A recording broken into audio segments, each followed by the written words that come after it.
Good morning students. Today we are going to discuss a few topics from the chapter 2 Units and Measurement. Now the first topic which we are going to discuss is your accuracy and precision. Now before explaining these two terms, let me try to read out, then we are going to explain. Now as per the statement accuracy, the closeness of the measured value of a physical quantity to the true value of the physical quantity is known as the accuracy of the measurement. So here two terms, one is your measured value and another one is your true value. Now we are going to explain this one after giving the statement about precision. Now as per the statement, precision indicates how close the measured values of a physical quantity by an instrument to each other. Let me repeat. Precision indicates how close the measured values of a physical quantity by an instrument to each other. Now let me try to explain these two terms basically by taking certain example. Now suppose you do have an object and its actual mass is your 0.720 gram. This is your actual mass, because in accuracy we need two terms. One is your measured value, another one is your true value. So let me consider the true value of the mass is your 0.720 gram. Now let me consider three students X, Y and Z. Okay. Now the student X have the student X measured the mass 3 times. In first time he has got 0.72 gram, and another time he has got 0.71 gram, and the third time he has got 0.70 gram. So if you take the average, it comes out to be your 0.71 gram. Now you see regarding actual mass, it is your 0.720 gram, but he has got 0.71 gram. So the value which he has got does not match with the true value. So his accuracy regarding measurement of the mass is not correct. Okay, accuracy is less, you can say. And also one time he has got 0.72 gram, another one 0.71 gram, another 0.70 gram. So every time he is getting different value.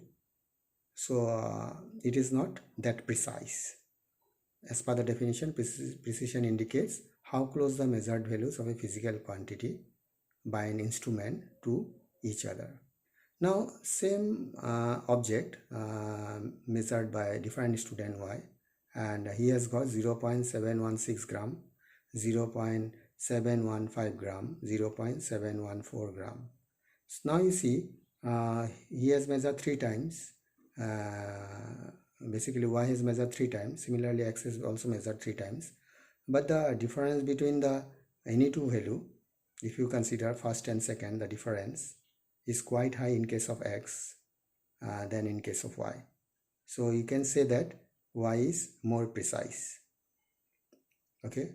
And also if you consider the average value 0.715 gram, so this is more accurate compared to X, because X has got 0.71 gram.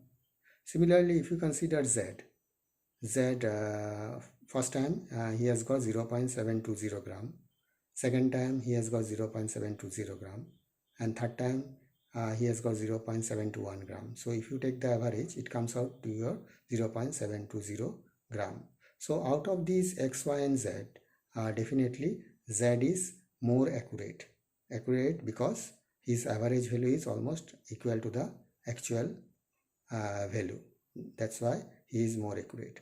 And Z is also more precise, because if you take the difference between the successive measurement, suppose first and second, and the difference is almost 0, and if you consider second and third, the difference is almost negligible.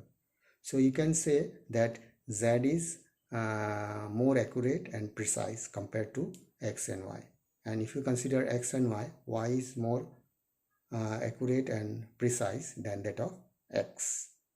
So as per the definition, you see, let me repeat once again, the closeness of the measured value of a physical quantity to the true value of the physical quantity is known as the accuracy of the measurement.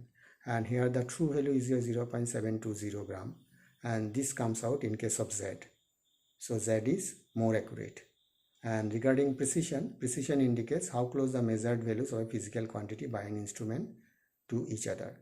So three measurement, each of x, y and z has measured by using the same instrument, but the precision is more or the most in case of z compared to x and y, and y is more precise than x and z is most precise compared to x and y. So this is simple definition regarding accuracy and precision. I think most of you have understood what is accuracy and what is precision. Now let me define error. Now as per the definition, the error in a measurement is the difference between true or actual value and the measured value of the physical quantity. So error is nothing but the difference between true value minus measured value. So error may be positive or negative as per the measured value is more than the true value or true value is more than the measured value. If true value is more than the measured value, then it is positive. If the measured value is more than the true value, then it is negative. So error may be positive as well as negative. Now regarding the types of error, here we are going to discuss three different types of error. Number one, systematic error. Number two, random error. And number three, least count error.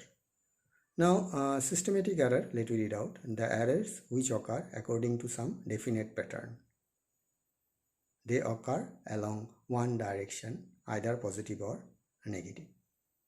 Let me repeat, the errors which occur according to some definite pattern. They occur along one direction, either positive or negative. So we are going to explain further, but before that, let me consider different types of systematic error. Number one is your instrumental error. The error caused due to the inbuilt defect of the measuring instrument. Now if you consider a centimeter scale, due to manufacturing defect, the gap may not be uniform.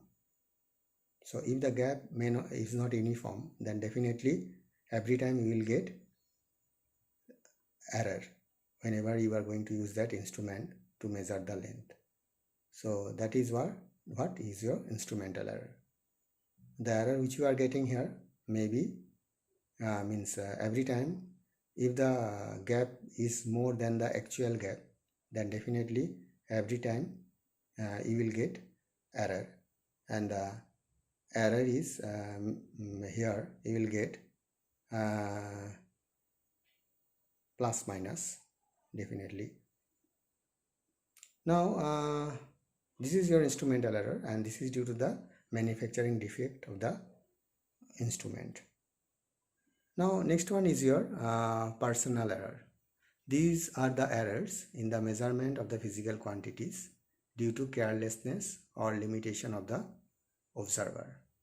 Now personal error, basically it comes, suppose if you want to use a balance, not the digital one, the analog one, and before measuring the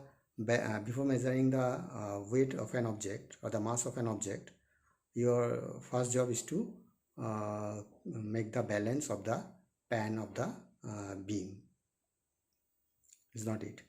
So if the pointer is not at 0, then definitely you are not going to get the accurate value. So that is your personal error. So your job is to make the pointer at 0 before putting weight. So that is your personal error. Now next is your errors due to external cause. These are the errors arising due to the change in the condition of the environment, such as temperature, pressure, humidity, wind velocity, etc. I think this factor you are not supposed to, though you can control, but in general we are not supposed to control. So definitely you will earn some error when you measure some physical quantity. Now next one is your imperfection in experimental technique. the errors in the measurement due to imperfect technique or procedure used for measuring the physical quantity. So for example, if you want to measure the temperature of your body, you have to use thermometer, is not it?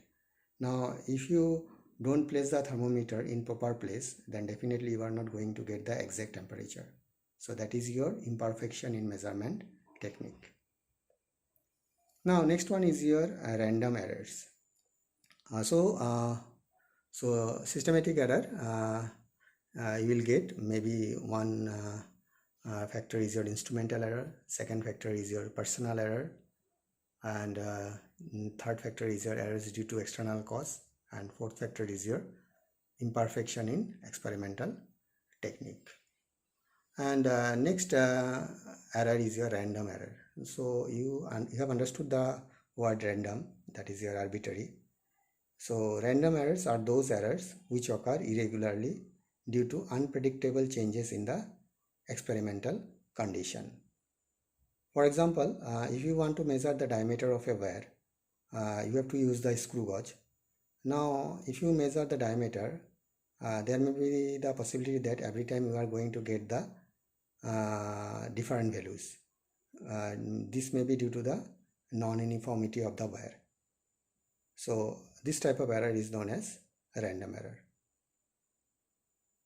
So please go through this part. This part is very important to understand because later on you are going to use this topic. So this is all about. I think you have understood, and if you have any query, please ask. Thank you.